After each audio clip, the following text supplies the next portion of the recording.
काही नैसर्गिक किंवा काही अनैसर्गिक गोष्टीला कंटाळून आत्महत्या केल्या त्या तमाम शेतकऱ्यांना प्रथम विनम्र अभिवादन करतो।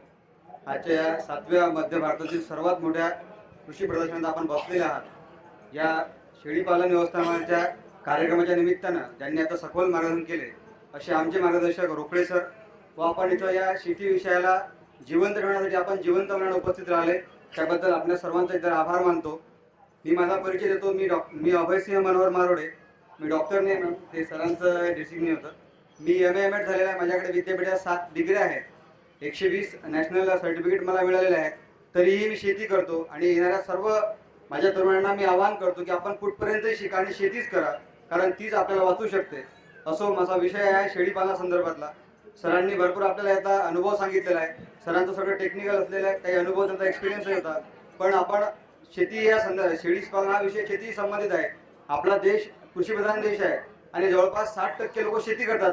पहिले 70% होते, 10% कमी झाले आणि हे 60% लोक इथल्या 100% लोकांना जगवतात। म्हणजे आपल्याला बरीचशी जबाबदारी येऊन पडलेली आहे। त्यामुळे आपण आत्महत्यांना हताश न होता आपण उठून उभं राहिलं पाहिजे आणि आता चालणं शिकलं पाहिजे। मित्रांनो, शेतीला भरपूर पूरक व्यवसाय आहेत। कुक्कुटपालन आहे, शेळीपालन आहे, डेअरी फार्म आहे, त्यानंतर सेरिकल्चर वगैरे आहेत, म्हणजे आपण रेशीम उद्योग आहेत, त्यानंतर मध व्यवसाय आहे। हे बरेचसे व्यवसाय आहेत, पण या सगळ्या व्यवसायापेक्षा एक चांगला व्यवसाय आपल्याकडे आहे की ज्याला कष्ट कमी आहेत आणि पैसाही खूप कमी लागतो। तो व्यवसाय म्हणजे शेळीपालन। आणि या शेळीपालनाची मी स्वतः एक निवड केलेली आहे। मी गेल्या 10 महिन्यापासून या लेवलला काम करतोय आणि 10 महिन्यात मला त्या ग्राउंड लेवलला जो अनुभव आला त्याची माझी ॲग्रोवनला 20 नोव्हेंबरच्या ॲग्रोवनला माझी यशोगाथामध्ये माझा एक लेख प्रकाशित झालेला आहे।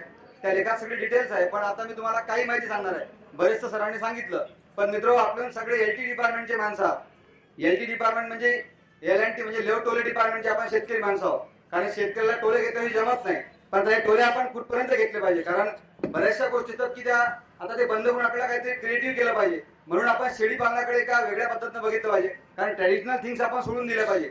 म्हणजे आपण जे पारंपरिक शेळीपालन सरांनी सांगितलं की नाही करायचं, ते आपण का नाही करायचं, कारण पारंपरिक शेळीपालन करताना आपल्याला या गोष्टी काही अडचणी आल्या त्या आपण सांभाळू शकत नाही। मात्र आपण ते ट्रॅडिशनल सुद्धा जवळ ठेवायचं आणि काही नव्याने त्यातलं काही सायंटिफिकल असेल दोघांचा संगम करून आपण काहीतरी एक नवीन प्रयोग केला पाहिजे। मित्र, शेळीपालन करताना आपल्याला काही अडचणी येतात, आपण ब्रीड कुठली निवडायची।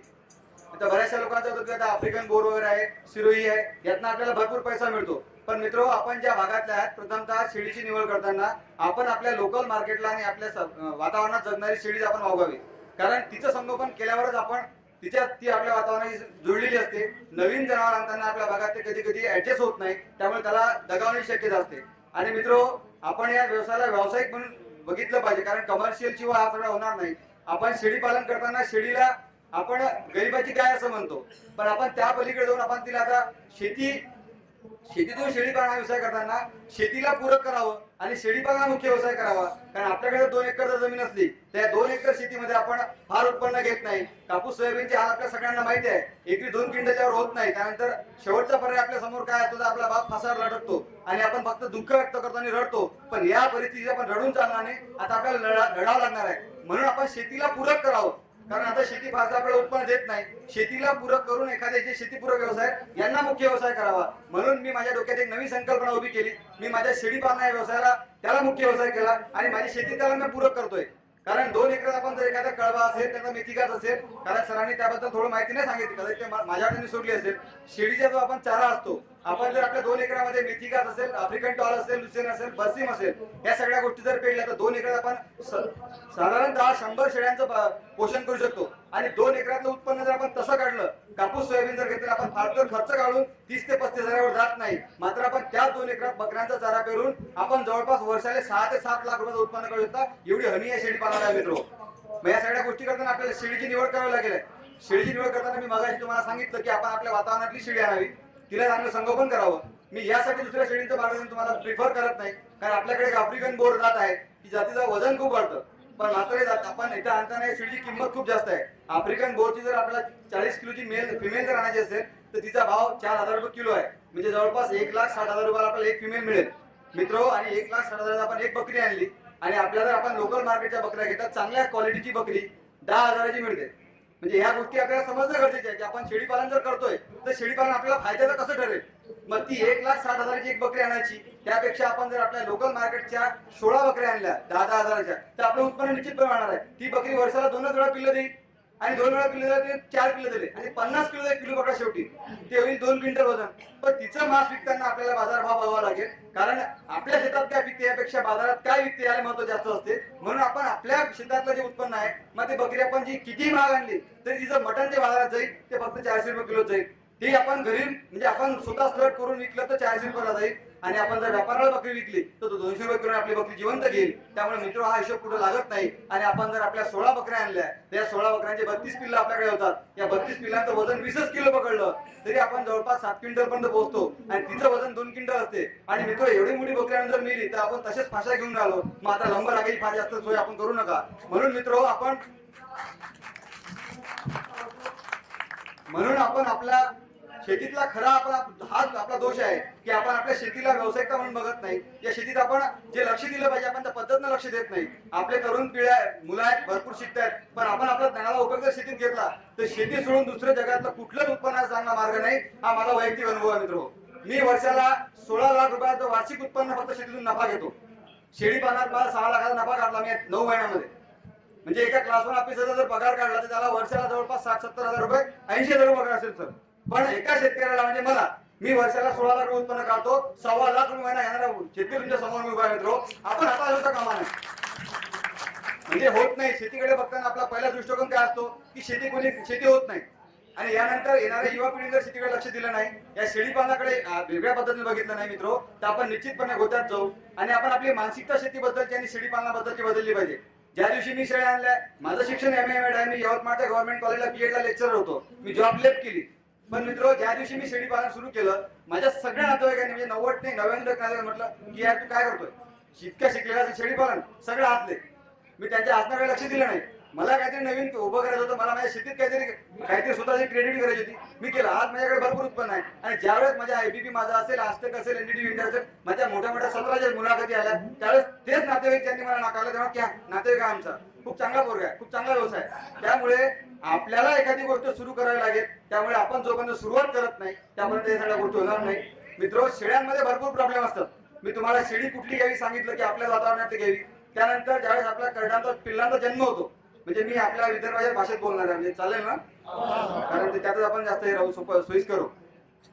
जे पिल्ल बकरी जन्मल्यानंतर जे पिल्ल होतात ना, त्या पिल्लांची सरांनी नाळ कापाय वगैरे सांगितलं. पण त्यानंतर बरेचसे प्रॉब्लेम पिल्लांना येतात. आपण बरेचसे काही गोटफॉर्म आले असणार, आपल्या पिल्लांवर पिसवे पडले असतील किंवा आपल्या गोटफॉर्म मध्ये ते पिसवे असतात की ज्यामुळे बकऱ्यांचं रक्त वगैरे पिऊन बकऱ्या म्हणजे किंवा अशा काही केसेस घडल्या असतील की ज्यामध्ये पिल्ल झाले, 2-3 दिवस पिल्ल सुदृढ होते, धष्टपुष्ट होते आणि पिल्ल लगेच मेले. मग यावर आपण काही जास्त लक्ष देत नाही. पण आपल्या डॉक्टरना विचारतो, डॉक्टर किंवा कदाचित डिहायड्रेशन झाले असेल, त्याला दूध फुली म्हणतात, जास्त दूध पिल्यामुळे झालं असेल किंवा मग काहीतरी तुमच्या गोठ्यामध्ये काही त्याला विषारी म्हणजे विंचू वगैरे असेल किंवा साप चावला असेल किंवा मग एखादा अटॅक आला असेल किंवा एखादा कुठल्या सिव्हिअर डिसीज त्याला झाला असेल.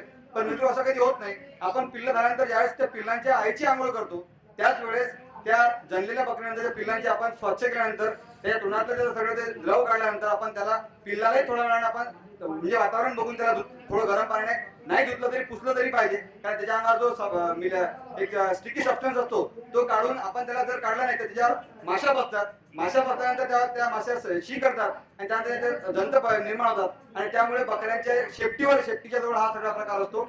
त्या शेपटीवरचा प्रकार झाल्यामुळे पिसवे तयार होतात आणि हे पिसवे 2 ते 3 दिवसात या पिल्लांना डायरेक्ट मारून टाकतात. कारण त्यांचं ते रक्त पितात आणि पिल्लांचं रक्त शोषण झाल्यामुळे पिल्लांची इम्युनिटी पॉवर एकदम कमी होतो आणि तिसऱ्या दिवशी जे पिल्लू आपलं पहिल्या दिवशी खूप धडधाकट असते ते पिल्लू तिसऱ्या दिवशी आपलं मृत पावते. आपल्याला उदाहरण आपल्याकडे नसतात. आपण आपल्या गोठ्यामध्ये जास्तीत जास्त वेळ द्या. हा लेबर वर्क नाहीये. कृपा करून जर कोणी इथं म्हणजे बऱ्याचशा लोकांना असं वाटलं की शेळीपालन खूप सोपा व्यवसाय आहे, एक बकरी असते वर्षाला 2 पिल्लं देते, 2 वेळा ते 4 पिल्लं देतात, हे आपलं समीकरण असते. म्हणजे आपल्याला वाटतं की आपण एक बकरी आणली तर तिच्या वर्षाला 5 जनावर होतात. पण मित्र 5च होतात, कधी कधी 10 होतात. पण हे सगळं करताना आपलं डिवोशन त्यामध्ये खूप जास्त महत्वाचं आहे. हा लेबर वर्क नाहीये. कारण आपल्या शेड्यूलला आपण म्हणजे आतापर्यंत जे महाराष्ट्रात बरेचसे शेळीपालनाचे व्यवसाय डुबले त्याचं कारण असं त्यांनी वैयक्तिक लक्ष दिलं नाही. तो लेबर वर्क म्हणून त्यांनी त्यांच्यावर सोपवून दिलं आणि ते करत बसले. पण मित्र आपल्याला स्वतः शेळीपालन करावं लागणार आहे. कारण शेळीपालन असा एक उद्योग आहे की या शेळीपालनातून आपल्याला भरपूर पैसा भेटतो. म्हणून ज्या लोकांचा शेतीशी काही संबंध नाहीये ते लोक शेळीपालन करतात, 2-3 मजूर ठेवतात आणि आपला गोटफार्म चालू करतात. पण मित्र तसं न करता आपण आपल्या शेळी पालना आपल्या गोट फार्मवर सुद्धा लक्ष दिलं पाहिजे. कारण त्यातून काय होईल की आपल्याला शेळ्यांच्या सगळ्या भाषा समजतील. म्हणजे एक साधा आपल्याकडे एक डायग्नोसिस सांगतो की आपली एखादी शेळी आजारी आहे, आपल्याला कसं कळणार आहे? तर त्या शेळीचा कान दाबून पाहायचा. हे माझे ग्राउंड लेवलचे अनुभव सर. म्हणजे कदाचित टेक्निकली नसतील तुमचे, पण माझे मी ज्या 9-10 महिने शेळ्यांमध्ये राहतोय, कारण माझं घरही मी शेतात बांधलं, आता शेळ्यांमध्ये जास्त असतो. म्हणजे मी माणसात कमी आणि जनावर जास्त राहतो, कारण जनावर इमानदार असतात म्हणतात. आणि या इमानदार लोकांमध्ये राहणं आपल्याला इमानदारीनेच फायदा भेटतो. मग त्या शेळ्यांना जाताना आपण त्यांच्या कान धरून बघायचा. कान जर नॉर्मल टेम्परेचर पेक्षा कान थंड वाटला तर बकरीला टेम्परेचर आहे असं आपण म्हणतो, आणि तिला 100% टेम्परेचर असतेच. ह्या सगळ्या लहान लहान गोष्टी असतात आणि ह्या गोष्टी बऱ्याचशा पुस्तकांमध्ये नसतात. म्हणजे शेळी पालनावर जवळपास महाराष्ट्रामध्ये 70 ते 80 पुस्तकं आहेत, आणि हे 70-80 पुस्तकं वाचून सुद्धा त्यातून काही अशा गोष्टी की त्या पुस्तकात नसतात, त्या कोणाच्या डोक्यात नसतात, त्या थेरोटिकली नसतात. म्हणजे एखाद्या जर म्हणजे गाडगेबाबांचे भरपूरसे उदाहरण आहेत की ते आपण ग्राउंड लेवलच करून बघितलं पाहिजे. त्यामुळे शेळीचा कान दाबून पाहायला, कानाला टेम्परेचर थंड असेल, शेळी आजारी आहे, आपण त्या आजारी शेळीला बाहेर काढायचं, तिच्यावर प्रॉपर ट्रीटमेंट करायची. पण या सगळ्या गोष्टी करताना आपण त्या शेळ्यांचं लसीकरण करणं गरजेचं आहे. सरांनी सांगितलं म्हणजे FMD असेल, PPR असेल किंवा इंट्रोडॉक्सिनिया असेल, या सगळ्या गोष्टी आपण त्या शेळ्यांना दिल्यानंतर ते एक डोस दिल्यानंतर दुसरा डोस देताना आपण कमीत कमी 15 दिवसाचं अंतर ठेवलं पाहिजे. कारण आपण ज्यावेळेस त्यांना इंजेक्ट करतो त्यावेळेस बकरी काही दिवस अस्वस्थ असते, कारण तिला करमत नाही. शक्यतो प्रेग्नेंट बकऱ्यांना इंजेक्शन देऊ नका, ते अबॉर्ट होण्याचे जास्त चान्सेस असतात. आणि प्रेग्नेंट बकऱ्यांना आपण शक्यतो वेगळं ठेवावं कळपाच्या. त्यांना पाणी स्वच्छ पाजावं, त्यांना त्या 1-1.5 महिन्यात आपण त्यांना घरी ठेवून त्यांची चांगली देखभाल करावी. आणि शक्यतो बंदिस्त शेळी पालन करू नका, कारण त्यात भरपूर खर्च आहे. हायजीनच्या दृष्टिकोनातून ते आपल्याला न परवडणारा तो विषय आहे. कारण बंदिस्त जर करतो म्हटलं तर सरांनी सांगितलं की आता 70% खर्च शेळी पालनामध्ये चाऱ्यावर खर्च होतो. आपण आपल्या भागात शेतात काहीतरी चारा करा, बकऱ्या मोकळ्या सोडा. त्यांनी शिजरचं मस्त उदाहरण सांगितलं किंवा शिजर कशा प्रकारे होतं. Same thing like in human being and same thing is like in गोट. म्हणजे आपण आपल्या महिलेला सांगितलं किंवा एखाद्या आपल्या स्टँडर्ड घरात एखाद्या जर स्त्री असते, जाऊन दवाखान्यात डॉक्टरने तिला सांगतो किंवा तुम्ही प्रेग्नंट आहात आणि तुम्ही बेड रेस्ट घ्या. डॉक्टर 1 महिना बेड रेस्ट सांगतो किंवा 3 महिने बेड रेस्ट सांगतो, कारण त्या 3 महिन्यातून बाळ अबॉर्ट होण्याचं किंवा त्या मिसगाड होण्याचे जास्त चान्सेस असतात. म्हणून ती महिला 3 महिने घरी सांगते, मला 10 महिने सांगितलं, 9 महिने सांगितलं, ती माऊली 9 महिने आराम करते. शेवटी शिजर शिवाय पर्याय नसते. अशाच प्रकार आपल्या बकऱ्यांमध्ये आहेत. बकरी जर आपण फिरवली तर ते मोकळी राहते, म्हणून जुन्या बाया घरी जातं ठेवत होते आपल्या बायांसाठी. आता बकऱ्यांसाठी तसं जाता आपण ठेवू शकत नाही, म्हणून आपण बकऱ्या रानात फिरवल्या पाहिजे. आणि अर्धबंदिस्त शेळी पालन हा बेस्ट वे त्यातला. म्हणजे आपण बंदिस्तही करू नका आणि मोकळे ठेवू नका, आपण अर्धबंदिस्त करा. अर्धबंदिस्त मध्ये आपला चाऱ्याचा खर्च वाचतो. फक्त अर्धबंदिस्त करताना आपण चाऱ्याची ठिकाणी असं लांब ठेवू नये, कारण बकऱ्या जर जास्त खूप फिरल्या त्यांच्या ते अंगी लागणार नाही. म्हणजे आपण जे खातील त्यांना ते पुरणार नाही, जास्त एक्झर्शनमुळे त्यांना त्यांची हालत त्यांची परिस्थिती चांगली होणार नाही. त्यामुळे आपल्याला जर बकऱ्या मेंटेन करणार असतील तर आपण आपल्या बकऱ्या अर्धबंदिस्त ठेवाव्या. शक्यतो आपला जो गोठा असतो त्या गोठ्यामध्ये दर 15 दिवसांनी आपण मॅलेथिऑन किंवा मग जे पेस्टिसाइड वगैरे असतात त्यांच्यावर किडे मारतात हे आपण फवारून घ्यावे. फवारल्यानंतर 1 दिवस आपल्या बकऱ्या बाहेर ठेवाव्या. जर आपल्या शेतामध्ये शेत खाली असेल तर हिवाळा जर सोडला तर आपण पूर्ण उन्हाळाभर बकऱ्या शेतात बसू शकतो. त्यामुळे आपल्या शेतीचा सुद्धा एक पोत चांगली होते, शेतीचा पीएच मेंटेन होतो. या सगळ्या गोष्टी लहान लहान गोष्टी शेळी पालनामध्ये आहेत आणि या गोष्टी बऱ्याचशा गोष्टी आपल्याला अनुभवातून मिळतात. म्हणजे बकरी दुधामध्ये बरेचसे पदार्थ निघाले आणि काही गोष्टी करतात की बकरी परवडणारी नाही असं जर कुणी असेल तर आपण मी त्याला लिहून देतो स्टॅम्प पेपरवर की बकरी व्यवसायासारखा फायदा व्यवसाय दुसरा जगात कोणता नाही. पण आपण त्याच्याकडे व्यावसायिक म्हणून बघत नाही. शेळी पालन करताना आपल्याकडे काय रॉ मटेरियल आहे. म्हणजे ज्या प्रकारे विदर्भातले शेतकरी कापूस पिकवतात, सोयाबीन पिकवतात, कापूस पिकवणाऱ्या शेतकऱ्याकडे आपली कुठली टेक्सटाईल मिल नसते, आपल्याकडे कुठली स्पिनिंग मिल नसते. म्हणून आपण आपला कच्चा कापूस म्हणजे आपलं जे रॉ मटेरियल असतं हे आपण बाहेर देशांना विकतो, त्याच्यातून ते चांगला कापूस घेतात आणि कापूस काढल्यानंतर ते स्टेपल त्याला वगैरे मोजून ते आपण एक्सपोर्ट करतो. पण मित्रो, आपण अशाच प्रकारचा दृष्टिकोन शेळी पालनात ठेवला. आपल्या विदर्भामध्ये एक पण मोठं स्लट हाऊस नाही. स्लट हाऊस म्हणजे त्याचं मटणाचं दुकान म्हणतोय मी. म्हणजे KFC जर तुम्ही मटण खायला गेले तर KFC मध्ये मटणाचे भाव तुम्हाला माहिती आहेत. ते काय 50 रुपये ही कांडी भेटते मटणाची, त्यातली अर्धी हड्डीच असते. म्हणजे आपल्या तोंडात अंगात काही जात नाही, पण खाल्ल्याला आनंद वाटते. आपण एसीत बसून खाल्लं म्हणजे आपला रेप्युटेशन सारखाचा प्रश्न असतो आणि आपण फक्त रेप्युटेशन मेंटेन करण्याकरता किंवा आपल्या मनाला आधार देण्याकरता किंवा आम्ही KFC चिकन खाल्लं म्हणून आपण KFC चिकन खाऊन घरी येतो. पण मित्रो, आपण जर तशाच प्रकारचे विदर्भातल्या तरुण शेतकऱ्यांनी गोट फार्म सर्वांनी जर गोट फार्म टाकले आणि गोट फार्म टाकून जर आपण सगळ्यांची एक युनिटी केली, एक आपण शेळी पालन एखाद्या शेळीची असोसिएशन निर्माण केली. आता भरपूर असोसिएशन मध्ये भारतामध्ये आहेत. आपण एखाद्या या उद्योगातल्या एखादी सर्वांनी मिळून एखादी संस्था आपण करूया, त्यातून आपण एखाद्या विदर्भात मोठं स्लट हाऊस उभं करू. त्यातून ते मालाचं मटण आपण आपलं पॅकिंग करून म्हणजे विदर्भाच्या नावाने एखादं पॅकिंग तयार करून ते पॅकिंग आपण फॉरेनला विकू. कारण दुबईमध्ये आणि अरब कंट्रीमध्ये आपल्या महाराष्ट्रामधल्या विदर्भातल्या बकरीच्या मटणाला सर्वात जास्त किंमत आहे. म्हणजे विदर्भात सर्वात चांगलं जर मीठ कोणतं असेल तर आपल्या गोटचं मीठ आहे. सरांनी मगाशी सांगितलेलं सेंद्रिय मांस असं म्हणतात. आणि त्या लोकांनी ते प्रत्येक चाचणीतून त्यांनी पास करून त्यांनी सांगितलेलं आहे की विदर्भातल्या बकऱ्या खूप चांगल्या आहेत. म्हणून मित्र आपण आता आपल्या रॉ मटेरियल आपण प्रोसेसिंग करायची, आपण आपलं मीठ हाऊस तयार करायचं, नव्हे तर आपण त्याही पलीकडे जाऊन आपण रोज तयार करायचं आणि ते विकायचं. कारण आपल्याला पैसा जर कमावायचा असेल तर आपल्याला आपल्या शेळी व्यवसायाला आधुनिक म्हणून आणि व्यावसायिक म्हणून त्याला रूप दिलं पाहिजे. कारण जोपर्यंत आपण या सगळ्या गोष्टी टेक्निकली या पद्धतीनं करणार नाही तोपर्यंत आपण आपल्या शेळीपालनातून फारसा नफा उत्पन्न करणार नाही. राहिला प्रश्न, आपण जे त्यांनी सांगितलं कॅस्टर वगैरे करतात म्हणजे आपले जे नर असतात, आपण दुसरा एक व्यवसाय शेळीपालनातला आहे फक्त कुर्बानीसाठी बोकडे तयार करायचे. तर आपण काय करायचं की चांगल्या प्रतीचे बोकडे आता आपल्याच विदर्भात आहेत, पण यासाठी तुम्ही वेगळ्या जातीचे बोकडे म्हणजे सिरोही असेल ह्या सगळ्यांना आपण प्रिफरन्स करू शकतो. हे 3-3 महिन्याची पिल्लं आणायचे, या नर पिल्लं आणायचे, नर पिल्लांचं आपण त्यांचं खच्चीकरण करायचं. खच्चीकरण आपण घरी करू शकतो, पण जर आपण टेक्निकली फुलफिल नसेल तर आपण 2-3 वेळा डॉक्टरांकडनं बघून घ्यायचं. त्या पर्सन कडनं बघितल्यानंतर बेबी कॅस्टर मिळतो, 7,000 रुपयाचा एक चांगला इम्पोर्ट बेबी कॅस्टर आहे, आपण ते घरीच करू शकतो. आणि ते बोकडे आणल्यानंतर घरी ते खच्ची करायचे. खच्ची केल्यानंतर त्या बोकड्यांना आपण जर 9 महिने वागवलं म्हणजे ईदचं टायमिंग बघून जर आपण त्यांना वागवलं तर आपल्याला त्या एका पिल्लावर खर्च फार तर 9 महिन्यात 3,500 रुपये खर्च आहे. हा माझा अनुभव आहे. आता तुम्ही जर कोणी म्हणते बाबा बोकड्याला फार 2 लाखाला बोकडा झाला आणि आपण त्याला ड्रायफ्रूट खाऊ घालतो, मी कुठल्याही प्रकारची वेगळी व्यवस्था न करता म्हणजे चांगली सोय न करता आपल्या लोकल धान्यावर म्हणजे भरड असेल, मक्का असेल, सोयाबीनची चुरी असेल, तुरी असेल, हरभरा असेल किंवा आपले सूळबाबूळ वगैरे असतील हे खाऊ घालून मी 3 महिन्याच्या बोकड्यावर आपण जे 9 महिने प्रयोग करतोय त्यात त्या बोकड्यावर फक्त 3 ते 3,500 रुपये खर्च होतो. आणि 3 महिन्याचं पिल्लू बाजारात जास्तीत जास्त 5,000 मिळते. म्हणजे 5 आणि 3 8,000 रुपये आपला खर्च होतो आपला बोकडा विकेपर्यंत. आणि तो बोकडा जर आपण चांगल्या भावात जर वीजचं मार्केट टार्गेट करू शकलो, अचीव करू शकलो तर त्या बोकड्याला कमीत कमी किंमत 22,000 पासून वर आहे. ही माझा अनुभव आहे. म्हणजे आपण लावायचे किती तर फक्त 8 ते 9,000 रुपये, आपल्याला मिळतात किती 22,000 रुपये. तर 22 आणखी कमी येतील भाव 20 पकडा, पण तरी आपल्याला दुप्पट मिळते. फक्त आपलं त्याकडे लक्ष देणं गरजेचं असते. आणि चारावर आपण कशा पद्धतीने खर्च करतो, चारा खाली टाकू नये, त्यांना बऱ्याचशा ते पुस्तक आपण त्यातून वाचतोय. पण जो माझा अनुभव आहे, गोचिड झाल्यानंतर बकऱ्यांना काय होतं की बकऱ्यांच्या अंगावर कुठे आले लहान लहान, मग हे आपण त्यांच्या अंगावर फवारणी केली पाहिजे. आपण आपल्या गोट फार्मच्या बाजूला जर आपण गोट फार्म बांधतोय तर तिथे एखादा टिपिंग हाऊस तयार करतात, म्हणजे लहान लहान हाऊस करायचे. एका हौदाची म्हणजे त्या हौदाची उंची 3 फुटावर नसावी, 2 आणखी लहान हाऊस करायचे, त्याची उंची अर्धा फूट करावी. या अर्धा फूट मध्ये बकऱ्यांचे फूट म्हणजे आपले जे खुरं असतात हे पोटॅशियम परमॅंगनेटच्या पाण्यामध्ये टाकावे. म्हणजे बकऱ्यांच्या खुरी वगैरे जातात ना बकऱ्या, त्या खुरीचं प्रमाण त्याने होत नाही. बरेचसे इन्फेक्शन बकऱ्यांचे त्या 2 खुरांमध्ये होतात. आणि इथं खुरामध्ये इन्फेक्शन झाल्यामुळे काय बकरीच्या खुरांमध्ये फोड येतो. फोड आल्यानंतर तो फोड पिकल्यानंतर त्यातून पस वगैरे निघतो आणि ते बकरीचं पूर्ण खूर खराब होते. त्यात किडे वगैरे पडण्याची शक्यता असते, कारण आपलं शक्यतो लक्ष नसते. आणि म्हणून आपण तसं होऊ नये म्हणून आधीच त्यांचं निर्जंतुकीकरण करणं गरजेचं असते. त्यासाठी आपण त्याच्यावर पोटॅशियम परमॅंगनेटची लहान 20 रुपयाची एक डब्बी भेटते आणि आपण आपल्या ते क्वांटिटी लिहिलेली असते की किती पाण्यामध्ये किती टाकायचं. ते पोटॅशियम परमॅंगनेट आपण प्रत्येक महिन्याला आपण आपल्या बकऱ्यांची त्या डिपिंग केलं पाहिजे खुराचं. म्हणजे आपण त्यांचे पाय जवळपास अर्धा फूट आपण त्या पाण्यामध्ये टाकणं गरजेचं असतात. कारण त्यातून काय होईल की आपल्या बकऱ्यांचा खूर कधीच खराब होणार नाही. त्यानंतर बकऱ्यांना सर्वात जास्त जे आजार होतात ते आजार आपले होतात पावसाळ्यामध्ये. कारण पावसाळ्यामध्ये काय होतं, एक तर आपण बकऱ्या बाहेर सोडतो, बकऱ्या ओल्या झाल्यामुळे त्यांच्या मातीत चालतात, त्यांचे खुरं खराब होतात, चारा नवीन येतो आणि नवीन चारा आल्यामुळे बकऱ्यांची जी नवीन पिल्लं असतात किंवा जे नवीन बकऱ्या असतात ज्यांनी पहिल्यांदा पावसाळ्यात चारा खाल्ला जातो त्यांचे तोंड येतात.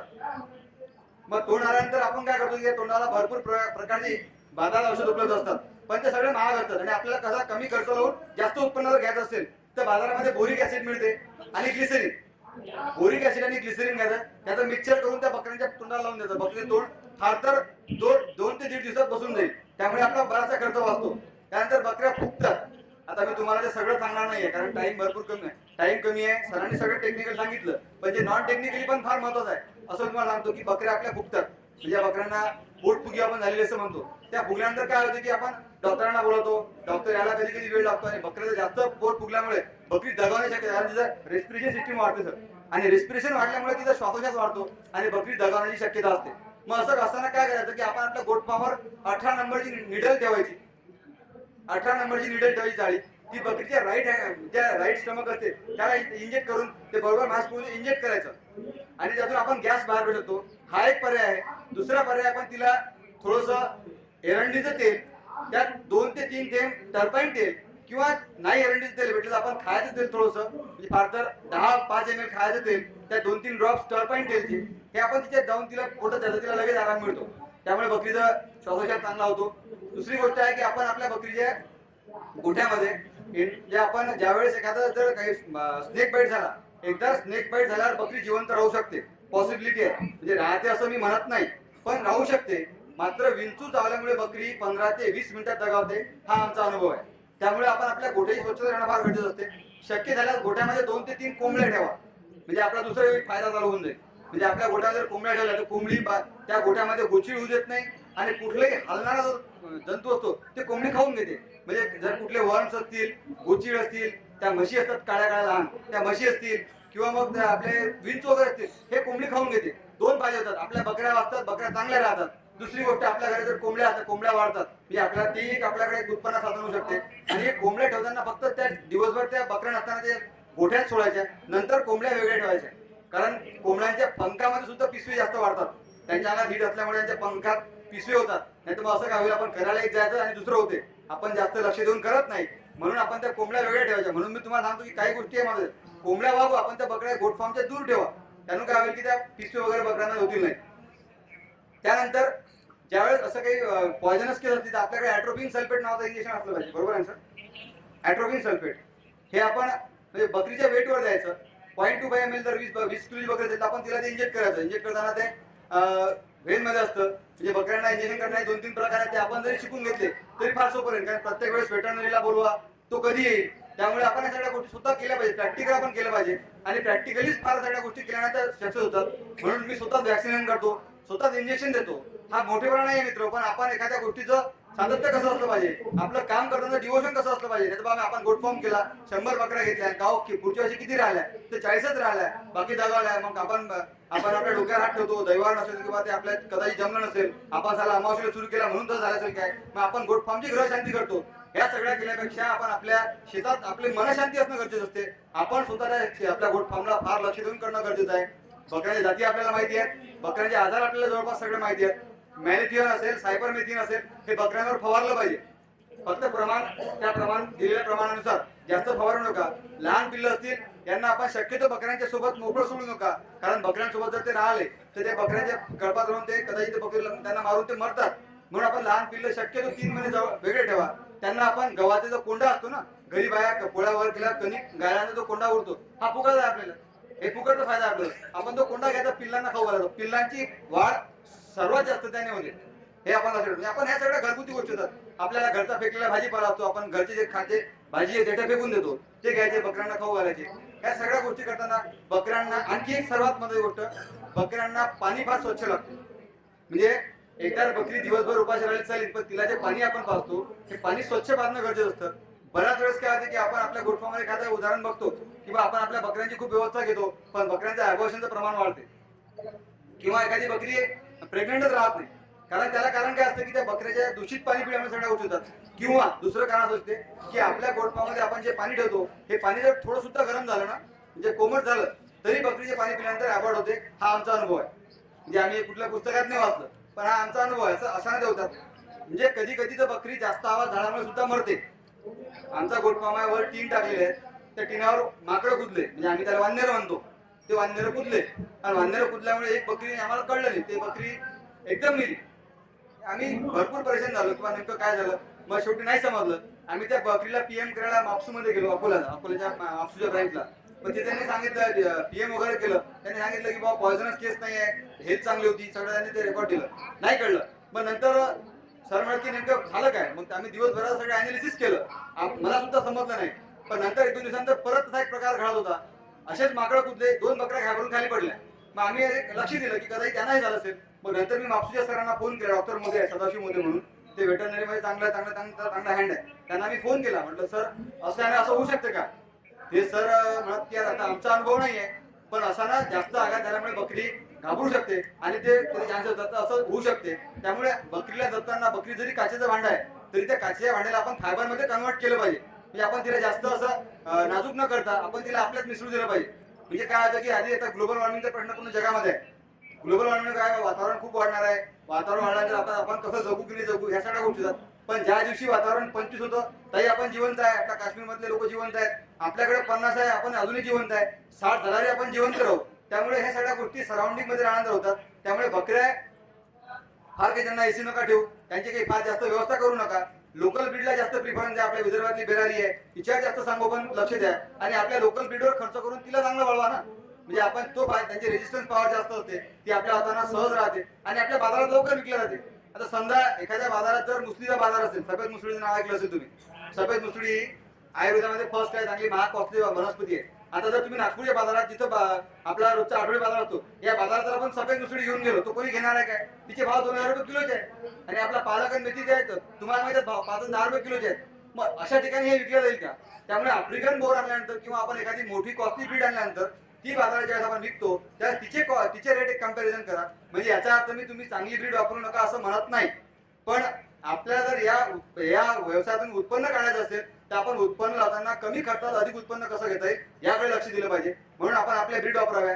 आपल्या ज्या गोटफार्मर जे पिल्लं असतात यांना आपण नेहमी वेगळं ठेवलं पाहिजे. आपल्या शेळ्या असतात आणि दुसरी गोष्ट जे नर असतात, हे नर आपण बाजारात आणताना किंवा जो आपण नर पैदाशी तयार करतो हा नर 2 दाताचा असावा. म्हणजे आता आपल्याला वजन तर नेमकं माहित नसतं ना, दीड म्हणजे आपण मला आपल्यातल्या बऱ्याचशा जणांना सांगितलं की भाई माझ्या घरचा आहे, मी एखादा फोटो दाखवला, हा बकरा किती वर्षाचा आहे, आपण नाही सांगू शकत ना. एक साधं लॉजिक असते. बकऱ्यांना दात 8 दात असतात, खालचे दात असतात, बकरीला वरचे दात नसतात. म्हणजे काय होते, म्हणजे शेतकऱ्याला असा करणारी संस्कृती आपल्या महाराष्ट्रामध्ये निर्माण झालेली आहे. आणि याचं उदाहरण तुम्हाला मी सांगतो. मी चावडीचं गोट फार्मिंगचं ट्रेनिंग घेतलं. अमित मखरे आहे, म्हणजे फेसबुकवर त्यांचा अकाउंट आहे, डॉक्टर अमित मखरे म्हणून, जे चावडीचं काम करतात. त्यांनी आम्हाला शेळी पालनाचं ट्रेनिंग दिलं. आता मी माझा गोट फार्म टाकून 6-7 महिने झाले होते. म्हटलं आपण ट्रेनिंग घेऊ. ट्रेनिंग घ्यायला गेलो, त्यांनी विचारलं बकरीला दात किती असतात. मी सांगितलं सर 8. मग सर्वात की वर किती असतात, खाली किती असतात. म्हटलं सर वर जात नसतात, खाली जात असतात. ते सर हसले ना मला. ते सर मग कसं कुठे असतं काय, 2 दात म्हणजे वरचे खाली जात सगळे सारखे असतात. म्हणजे बघा, हा आपला अनुभव असतो आणि काही कागदोपत्रीचा अनुभव असतो. त्या सरांना हे माहिती बकरीला 8 असतात, पण त्यांना वाटलं 4 वर आणि 4 खाली असतात. म्हणजे हे असं असते. आणि त्या तिथं मला त्यांनी म्हटलं की असं नसते म्हणे 2 दात. मग त्यांना सांगितलं की सर बकरीला वरचे दात नसतात, खालचे दात असतात आणि शक्यतो जनावरांना वरचे दात नसतात शक्यतो.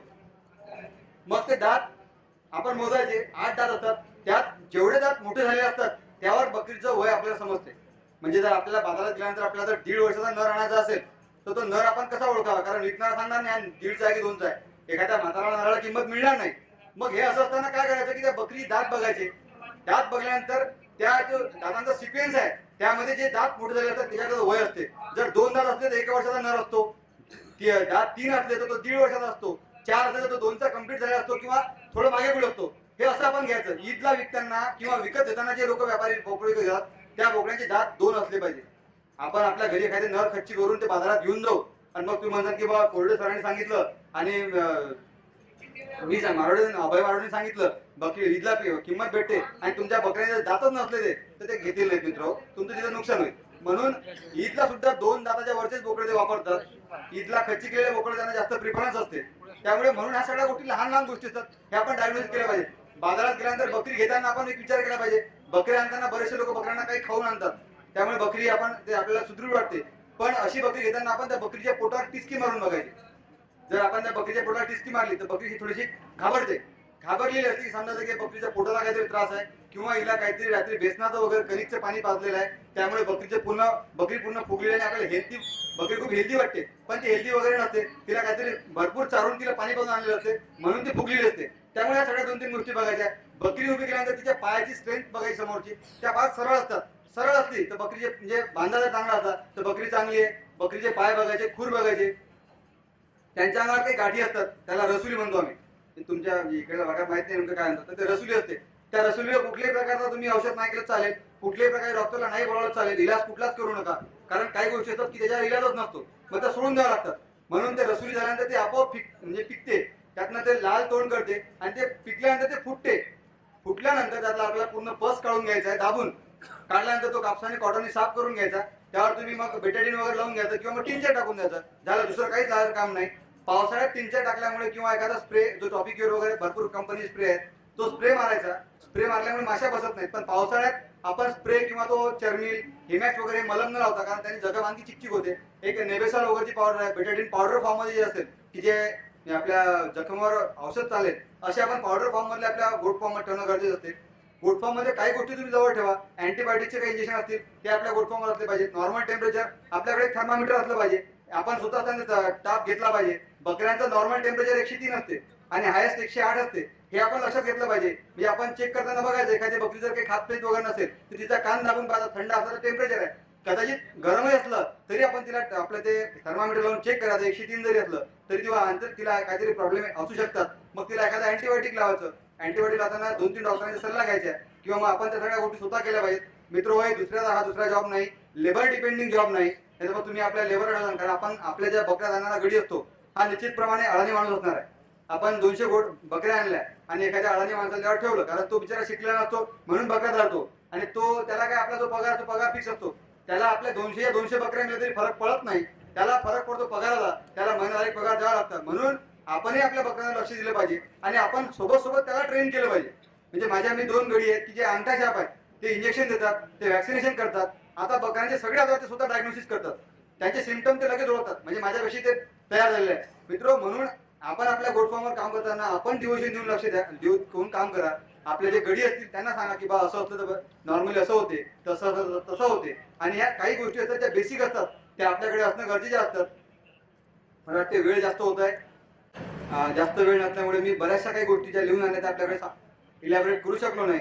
आपल्याला जर काही माहिती लागली तर मी तुम्हाला, माझा फोन 24 घंटे चालू असतो आणि मी शेतकरी आहे. अभिमान आहे मला शेतकरी असताना. आपण सगळे शेतीशी समर्पित व्हा. शेती करा. शेती केल्यावर जग वाचेल, आपल्या पिढ्या निर्माण होतील. येणाऱ्या पिढ्या संस्कारित करताना पिढ्यांना शेतीबद्दल ज्ञान द्या. आपण भरपूर मोठे मोठे पर्यटन स्थळ बघा, पण सगळं बघताना आपण आपल्या क्लासवर जर काही आपले मायबाप असतील तर त्यांना मला तुम्ही तुमच्या पोरांना एखादा आठवडा तरी शेतात घेऊन जा. कारण त्या शेतीतली मजा वेगळी असते. मित्र, मी भरपूर शिकलो. माझ्याकडे 140 एकर जमीन आहे. भरपूर चांगला आरामात जीवन जगू शकलो असतो. भरपूर डिग्र्या आहेत, चांगल्या पोस्टिंगच्या नोकऱ्या मिळाल्या, पण ते नाही केलं. शेतीवर प्रेम करणार होतं. आणि एकटे शेती पालन करू नका, शेळी पालन करू नका, शेती करू नका. 10 लोकांचं जॉईंट व्हेंचर मध्ये शेतीला नवीन पर्याय उभे करा आणि आपण सर्वांनी शेती करा. माझा नंबर आहे 9423761908. 9423761908. मित्रो, आम्हाला वेळ कमी मिळाला. म्हणजे आपली परिस्थिती भारताची नेमकी आपली तशीच असते की आपण जे सांगणाऱ्या माणसांना वेळ कमी असतो आणि जे आपण दुसऱ्याला बघायला जास्त आलेलो असतो. म्हणजे म्हणतात ना, माझ्यासाठी जर मुलगी बघायची असते तर माझ्यापेक्षा माझा मित्र नटून येतो. तशी परिस्थिती आपली सगळ्यांची झालेली आहे. त्यामुळे आपण आपल्या शेतीवर खूप प्रेम करा. एकच सल्ला राहील शेवटपर्यंत, आणि शेतीची प्रामाणिक राहा. ती तुम्हाला कधीच मरू देणार नाही. मित्रो, हे माझं आश्वासन आहे. धन्यवाद. आपण सर्वांनी ऐकून घेतलं. धन्यवाद.